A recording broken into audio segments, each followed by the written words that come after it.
할렐루야. 하나님께서 이 시간 크신 은혜와 사랑을 우리 모두에게 베풀어 주실 줄 믿습니다.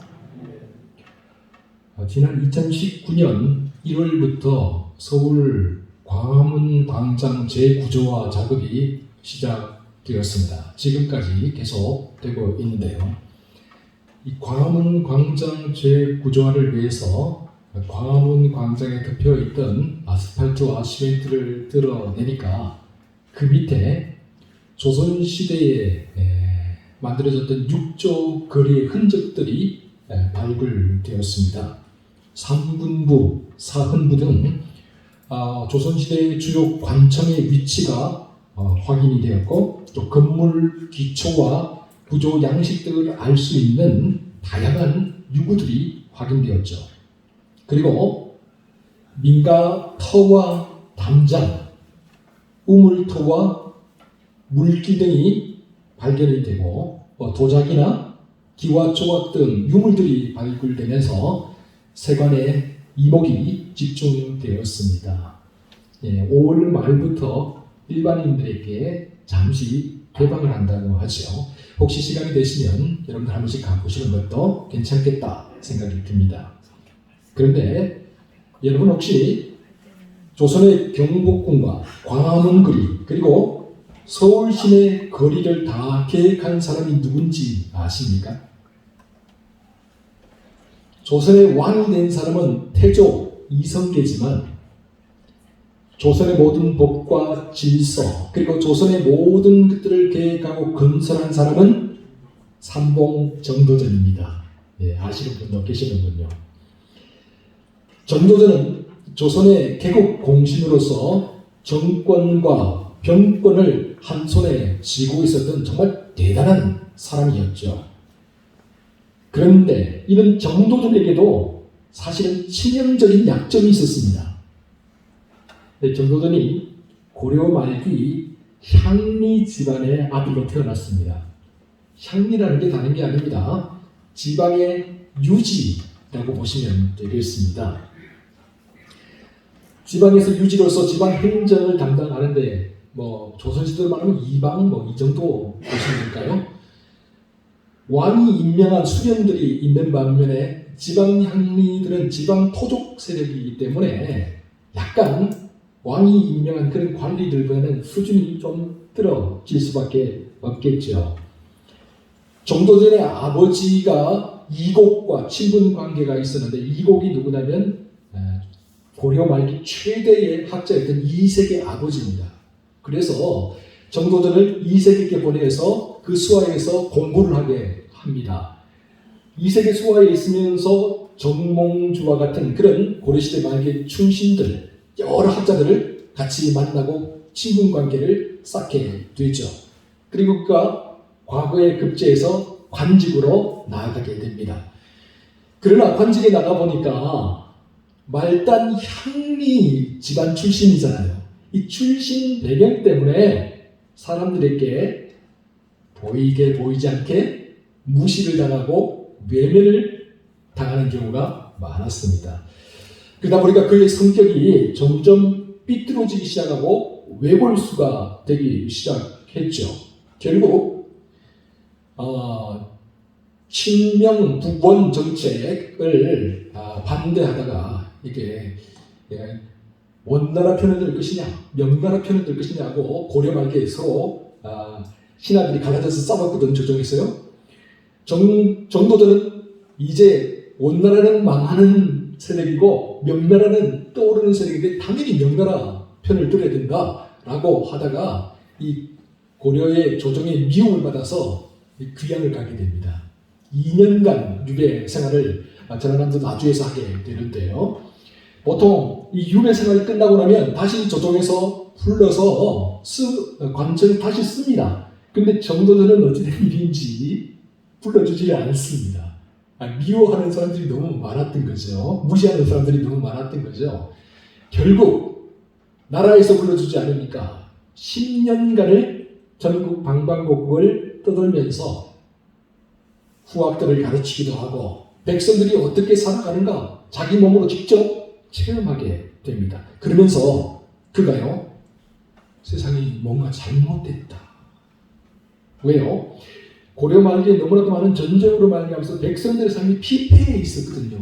근데 이 피폐해 있는 백성들의 삶을 돌아보지 않고 정치는 자기들끼리 나누어져서 싸우고만 있는 거예요.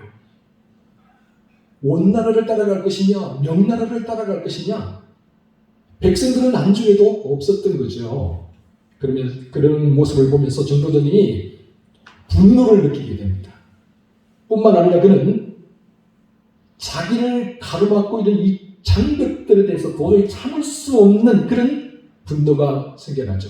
출신 배경의 문제, 성장 과정의 문제, 이 모든 벽들이 자기를 가로막고 있다 보니까 아무것도 할 수가 없는 거죠. 근데 중요한 것은 정도전이 이러한 장벽들 앞에서 굴복하고 포기하지 않았다라는 사실입니다. 그는 이 모든 장벽들을 뛰어넘어서 새로운 세상을 만들어 보려고 했습니다. 정도전은 자기처럼 출신 배경으로 말미암아서 중앙정부로부터 외면을 당하고 있었지만 북쪽의 여진족을 토벌하고 또 남쪽에 쳐들어온 왜구들을 물리침으로 말미암아서 백성들에게 명망을 얻고 있었던 이성계를 찾아가게 됩니다. 그리고 이성계와 함께 신진 사대부 세력들을 모아서 조선이라는 나라를 새롭게 건설하게 되었던 것이죠. 최태성 선생님이 쓴 역사의 썰모라는 책에 나오는 내용입니다. 한번 들어보시기 바랍니다. 당시 정도전의 위세가 어느 정도였느냐 하면 그가 한양의 지도를 펼쳐놓고 선을 하나 쭉 그으면 그것이 한양의 길이 되었다. 정도전이 붓으로 그은 길을 600년이 지난 지금 현재도 우리가 그 길을 걸어다니고 있다. 그리고 그가 점을 뚝뚝뚝뚝 찍은 곳에는 성문이 건립되었다. 서울 도성을 중심으로 사방의 문들, 홍인지문, 숭례문, 숙정문, 돈이문이 모두 정도전의 구상에 의해서 만들어진 문이다. 한마디로 정도전은 조선의 설계사였다. 특히 정도전은 왕이 아니라 재상이 다스리는 나라, 백성들이 우선시되는 나라를 꿈꾸었다. 정도전은 왕과 귀족만이 사람을 취급받았던 시대에 백성이 나라의 근본이라는 민본주의를 실천하려고 했던 사람이다. 여러분, 이처럼 정도전은 자신 출신의 한계, 어렵고 힘들었던 자기를 올가매던 환경들, 이런 것들을 굴복하지 않았습니다. 오히려 이 모든 것들을 뛰어넘으려고 했습니다. 여러분, 자기에게 주어진 환경과 자기에게 주어진 한계에 굴복하지 않고 자기에게 주어진 단점과 자기에게 있는 상처에 무릎 꿇지 않고 끝까지 꿈과 비전을 가슴에 품고 달려나가는 사람들, 바로 그 사람들에 의해서 세상은 조금씩 바뀌어 간다라는 사실입니다. 오늘 본문에는 입다라는 사람이 나옵니다. 입다라는 말은 그가 열 것이다 라는 뜻이죠. 입다에 대해서 오늘 본문은 1절에서 다음과 같이 소개하고 있습니다. 우리 본문 1절 말씀 함께 읽어보겠습니다. 시작. 길앗 사람 입다는 큰 용사였으니 기생이 길앗에게서 낳은 아들이었고. 아멘.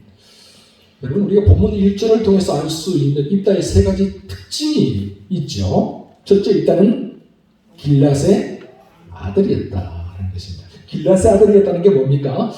길앗이라는 지방에서 살고 있었던 사람이었다는 뜻이고, 또 실제로 길앗이라는 사람이 있었거든요. 그 길앗의 아들로서 자랐다라는 것입니다. 길앗은 어떤 사람이냐? 므낫세 지파에 속한 사람이었어요. 므낫세는 요셉의 아들이었지 않습니까? 그러니까 요셉의 명문 가문의 아들이었다. 둘째, 입다는 뭐냐? 큰 용사였다라고 기록하고 있습니다. 여기서 큰 용사, 성경에서 큰 용사라고 사용되는 경우가 두 가지가 있습니다. 먼저 한 가지는 뭐냐면 전쟁에 나가서 싸워 승리하는 그런 능력을 가진 사람을 용사라고 불렀고, 기드온과 같은 사람이죠.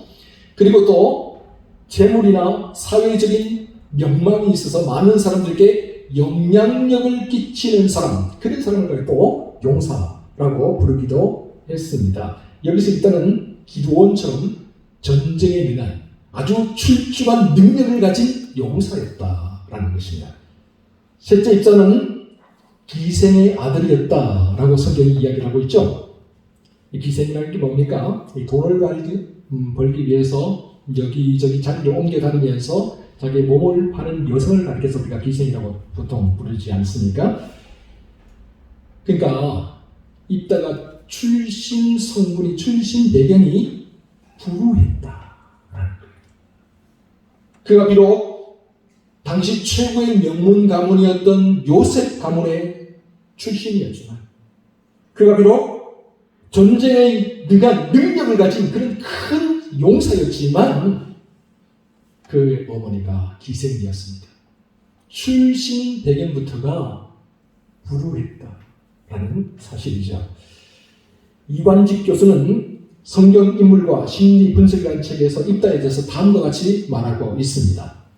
입다는 어려서부터 창렬하는 기구한 삶의 역사를 가진 한 여성의 원치 않는 아이로 성장해야만 했다. 또한 사람들에게 많은 놀림과 외면을 당해야만 했다. 입다의 아버지 길앗에게는 본처가 있었는데 본처에게서도 여러 아들들이 태어났다.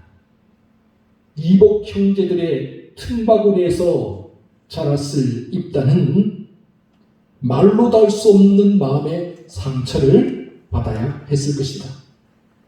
이복 형제들이 입다를 벌레처럼 취급했을 것이고, 입다의 출중한 능력을 보면서 시기 질투를 하는 것과 동시에 위기감과 위협감을 느꼈을 것이다. 이처럼 입다는 이복 형제들로부터, 친구들로부터, 그리고 그를 아는 모든 사람들로부터 창녀의 자식, 기생의 자식이라고 놀림을 받으며 살았을 것이다. 그렇습니다. 입다는 어려서부터 분노와 슬픔, 그리고 열등감과 소외감을 가슴에 품고 살아야만 했습니다. 입다가 아버지의 살림을 얼마나 많이 받았는지에 대해서 성경은 침묵하고 있기 때문에 우리가 알 수는 없습니다.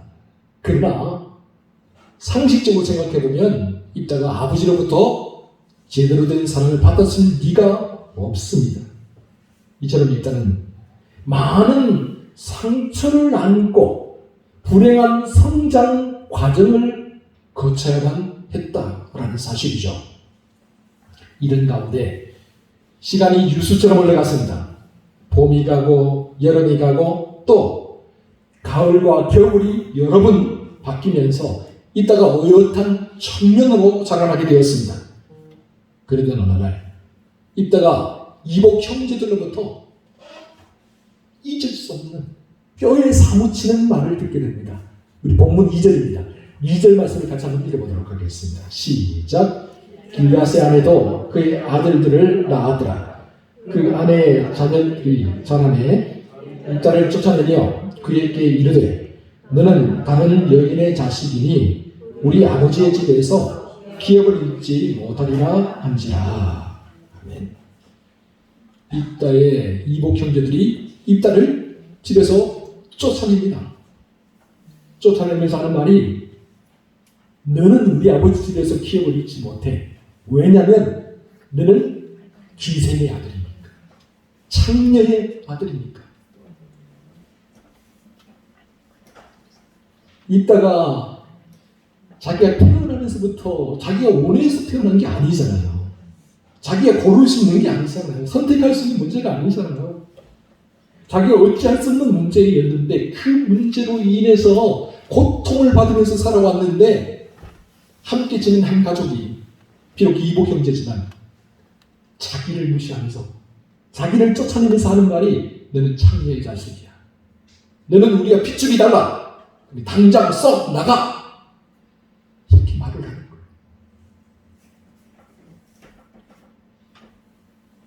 가정에서도 집안에서도 지파에서도 입다는 환영받지 못하는 인물이었던 것이죠. 그래요 이복 형제들부터 생명의 위협을 느낀 입다가 결국 그들을 피하여서 돕당으로 도망을 가게 되죠. 본문 3절입니다. 우리 함께 3절 말씀을 읽어보겠습니다. 시작. 이에 입다가 그의 형제들을 피하여 돕당에 거주함에 장류가 그에게로 모여와서 그와 함께 출입하였더라. 아멘. 돕당은 길앗 라못, 길앗에서요. 입다가 살던 길앗에서 북동쪽으로 약 25km 정도 떨어져 있는 그런 지점에 있었습니다. 돕이라는 히브리어는 원래 토부라는 말에서 파생을 했는데요. 이 토부라는 게 뭐냐? 창세기 1장을 보면 하나님께서 빛을 창조하시고 보시기에 좋았더라 라는 말 있죠. 예, 좋았다. 예, 그때 쓰는 말이 토부입니다. 좋다, 선하다, 아름답다 라고 할 때 사용하는 말이 이 히브리어 토부입니다. 그러니까 돕당이라는 것이 물도 풍부했을 뿐만 아니라 땅이 기름지고 비옥한 곳이었다라는 소리가 충분히 짐작해 볼 수가 있습니다. 무엇보다도 이 돕당은 이스라엘 경계 바로 바깥에 있는 땅이었습니다. 아람 나라와 이스라엘 경계에 딱 끼인 그런 땅이었죠. 그래서 이복 형제들의 손길이 미치지 않는 곳이었습니다. 이스라엘 사람도 아니고 아람 사람도 아닌 이방인들이 함께 모여서 살아가는 곳, 그곳이 바로 돕당이었던 곳이죠. 돕당으로 간 입다는 그곳의 잡류들과 함께 어울렸다라고 성경이 말하고 있습니다. 여기서 말하는 잡류라는 것은 일정한 직업이나 직위 없이 떠돌아다니면서 약탈 일삼고 싸움을 일삼는 불황자들, 그런 사람들, 또 불안당들을 가리킬 때 사용하는 말입니다.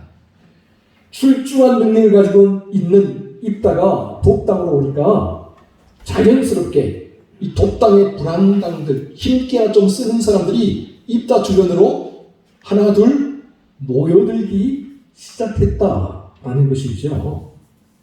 낯선 이방인의 땅에서 거칠고 상한 환경에서 살아야 했지만 그것에도 입다는 출중한 능력으로 많은 사람들을 거느린 어느덧 용사가 되어 있었다라는 사실입니다.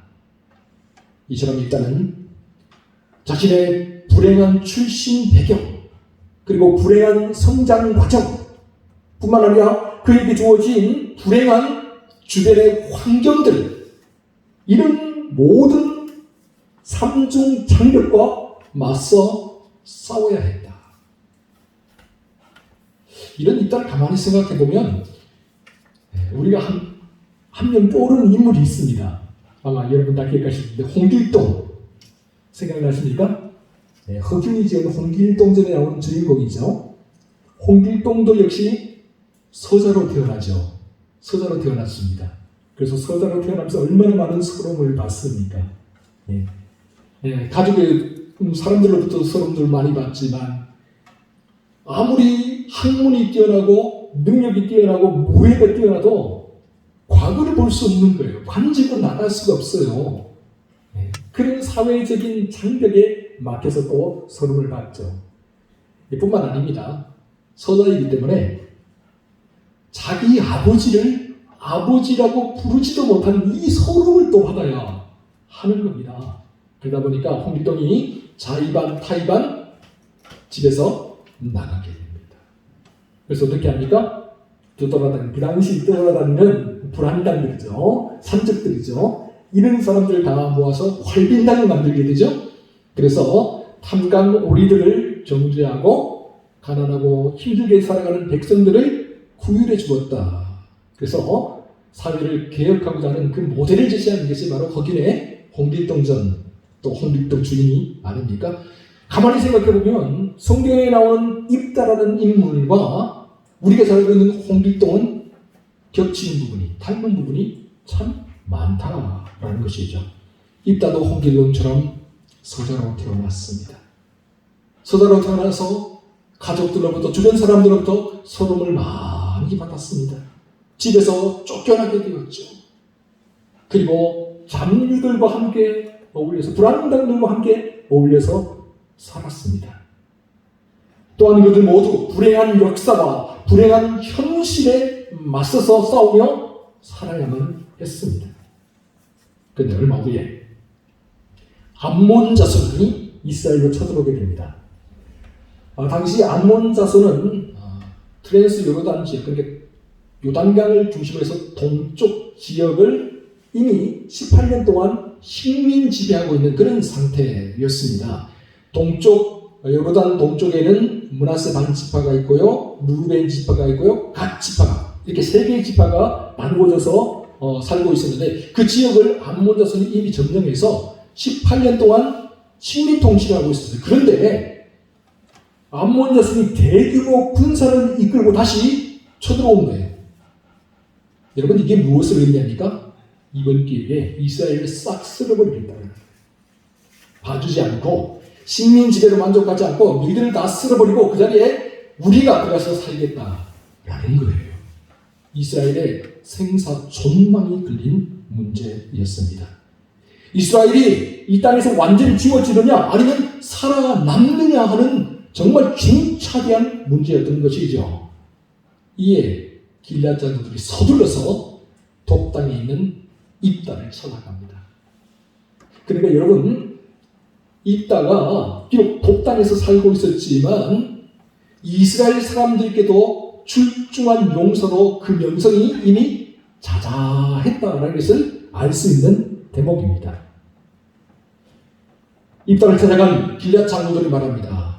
우리가 암몬 자손과 싸우러 나가려니 당신이 와서 우리의 군대 장관이 되어 달라. 그러나 길앗 장로들의 이러한 요청을 받은 입다가 단칼에 거절해버립니다. 그리고 이렇게 말을 하죠. 너희가 전에는 나를 미워하여 내 아버지의 집에서 쫓아내지 않았느냐. 이제 너희가 환난을 당해서 좀 어렵고 힘들게 되었다고 나를 찾아와서 도와달라고 하느냐. 도와줄 수 없으니 돌아가라는 거예요. 뒤도 돌아보지 않고 나를 쫓아낼 때는 언제이고 이제 상황이 좀 어려워지고 힘들어지니까 도와달라고 손을 내밀다니 달면 삼키고 쓰면 뱉는 것입니까? 세상에 이런 법이 어디 있단 말입니까? 그러나 여러분, 길앗 장로들은 물러설 곳이 없었어요. 여기서 물러서면 끝장인 거예요. 이제 우리가 당신을 찾아온 것은 우리와 함께 가서 암몬 자손과 싸우려 함이니 그러면 당신이 우리 길앗 모든 주민의 우두머리가 되리라. 처음에는 싸움이야 좀 해다오, 군대 장관이 되어다오 라고 했는데 입다가 단호하게 거절하니까 이제 그러면 네가 우리의 우두머리, 왕과 같은 존재, 우리를 다스리는 사람이 되오라 라고 하면서 이야기를 하고 있는 거죠. 지금 암몬 자손이 쳐들어와서 자칫 잘못하면 우리가 이 땅에서 완전히 흔적도 없이 사라질 판국인데 체면과 위신 이런 게 무슨 소용이 있습니까? 일단 살아남아야 되는 거잖아요. 그래서 길앗 장로들이 입다 앞에서 사정을 하고 있는 거죠. 애걸복걸을 하고 있는 거죠. 처음에 단호하게 거절했던 입다였지만 입다도 자기 동족의 위험에 처해 있다는 사실을 외면할 수가 없었습니다. 그리고 이렇게 사정하는 길앗 장로들의 그 입장을 외면할 수가 없었습니다. 그래서 마침내 입다가 자리를 털고 일어났습니다. 독단에서, 이방인의 땅에서 길앗으로 다시 돌아왔습니다. 그리고 그는 하나님을 믿고 신뢰하는 마음으로 나아가 암몬 자손과 싸웠습니다. 사사기 11장 29절을 보면 이런 입다에게 하나님이 여호와의 영이 함께 하셨다라고 기록하고 있습니다. 그러나 입다는 하나님의 도우심에 힘입어서 암몬 자손을 물리치고 승리할 수 있었습니다. 할렐루야. 근데 여러분, 이 전쟁의 와중에서 있다가 정말 안타깝게 치명적인 실수를 한 가지 저지르고 맙니다. 이따가 전쟁에 나가기 전에 이렇게 말을 해요. 사사기 11장 30절, 31절을 보면 이렇게 되어 있죠. 주께서 과연 암몬 자손을 내 손에 넘겨주시면 내가 암몬 자손에게서 평안히 돌아올 때에 누구든지 내 집 문에서 나와서 나를 영접하는 그는 여호와께 돌릴 것이니 내가 그를 번제물로 드리겠나이다. 여러분, 잘못된 소원이었습니다. 그런데 이 잘못된 소원 기도로 말미암아 전쟁에서 돌아온, 승리하고 돌아온 입단은 말로 다 할 수 없는 아픔을 겪게 돼. 왜요? 자기 집에서 가장 먼저 나와서 자기를 맞이하는 사람이 무남동녀, 하나밖에 없는 딸이었어. 그 딸을 번제로 하나님께 드리는 이 엄청난 비극을 맞이하게 된 것이죠. 그래서 여러분, 이따가 암몬 자손을 물리치고 이스라엘 사사가 되어서 지도자가 되었어요. 그런데 단 6년 동안만 사사로 있다가 죽습니다. 왜 그랬을까요? 저는 그렇게 생각을 합니다. 이따가 자기 딸을 먼저 보낸 뒤에 그 슬픔과 애통으로 인하여 괴로워하다가 결국은 오래 살지 못하고 죽은 게 아닐까. 그게 이상 그 무엇과도 바꿀 수 없는 하나밖에 없는 딸이었는데 이따가 잘못된 그의 소원 기도를 말미암아 그 귀한 딸을 보내고 말았다는 이 죄책감, 상실감에 사로잡혀 살았던 거죠. 그러다 보니까 이 죄책감과 상실감이 입다의 생명을 갉아먹고 말았던 겁니다. 어쨌거나 입다는 하나님이 그와 함께 하심으로 말미암아 암몬 자손을 물리치고 이스라엘 백성들이 큰 승리의 기쁨을 가져다 주었습니다. 그리고 이런 입다를 길앗은 약속한 대로 이스라엘의 사사로 삼았습니다. 입다는 6년 동안 이스라엘을 다스리며 그들에게 평안을 가져다 주었습니다. 그리고 입다가 죽자 길앗 주민들이요, 길앗 성에, 그의 아버지의 성에 그를 묻어주었다. 그렇게 성경을 기록하고 있습니다. 이게 무슨 말이냐면 단순히 전쟁의 용사로 끝난 게 아니라 입다를 이스라엘 지도자로 자기들의 위대한 사람으로 인정해주고 받아주었다. 그런 의미가 담겨 있는 겁니다. 사랑하는 성도 여러분, 이처럼 입다는 과거의 상처를 딛고 일어서서 성숙한 신앙인이 된 모습을 우리에게 보여주고 있습니다. 여러분, 입다는 자신의 아픈 과거, 자신의 아픈 상처에 갇혀 살지 않았습니다. 자신의 한계, 자신을 가로막는 장벽 앞에서 주저앉지 않았습니다. 그래서 그는 동족이 위험에 처해서 도와달라는 요청을 받았을 때 하나님을 믿고 신뢰함으로 앞장서서 나가서 목숨을 들고 싸웠습니다. 입다는 자기를 가로막는 장벽들을 넘어서서 새로운 세상을 꿈꾸었던 것입니다. 그래 그는 하나님 안에서 많은 사람들이 평화롭게 살아갈 수 있는 참으로 아름답고 멋진 세상을 만들어낼 수가 있었습니다. 사랑하는 성도 여러분, 그렇다면 오늘 우리는 어떻습니까? 우리를 가로막는 장벽들 앞에서 오늘 우리는 어떤 태도와 자세를 취하고 있습니까? 출신 배경이라는 장벽, 성장 과정이라는 장벽, 그리고 지금 현재 우리에게 주어진 불행한 주변 환경이라는 장벽, 이 장벽들 앞에서 여러분은 어떤 마음 자세를 가지고 계십니까? 무릎 꿇고 포기하시겠습니까? 그저 좌절하고 절망하시겠습니까? 내가 못나서 그래. 내가 졸업한 학교가 별로라서 그래. 우리 집이 가난해서 그래. 도와줄 사람이 아무도 없어서 그래. 우리에게 주어진 환경이 이래서 그래.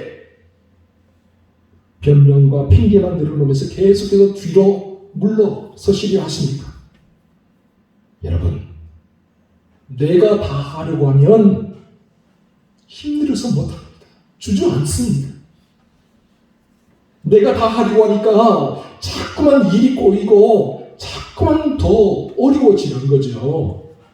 여러분, 하나님이 함께 하셔야 됩니다. 하나님이 우리를 도와주시고 하나님이 우리와 함께 하시면 내가 가진 한계, 내가 가진 약점과 단점을 극복하고 한 걸음씩 앞으로 나아갈 수 있습니다. 새로운 내일을 건설할 수 있습니다. 우리 주변에 있는 많은 사람들께 꿈과 소망을 심어줄 수 있는 삶을 살아갈 수 있습니다. 그러므로 오늘 이 자리에 모인 우리 모두가 하나님을 믿고 신뢰하고 우리에게 주어진 현실과 환경을 뛰어넘을 수 있으시길 바랍니다.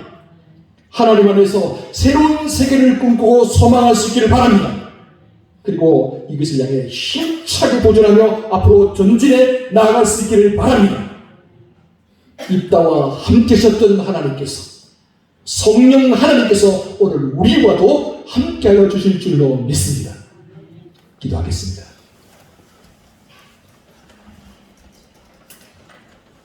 사랑하는 주님, 입다처럼 살게 하여 주시옵소서. 우리의 출신 배경, 성장 과정, 주변 환경, 이 모든 장애물들을 뛰어넘어서 주님 안에서 새로운 세상을 꿈꾸며 살게 하여 주옵소서. 우리의 한계와 단점, 우리의 상처와 현실을 넘어서 다가오시는 주님과 함께 새로운 꿈과 비전을 향해 힘차게 전진해 나가는 우리 양동가족, 양동교회가 되게 하여 주시옵소서. 이 모든 말씀 우리 구주 예수 그리스도의 이름으로 기도하옵나이다. 아멘.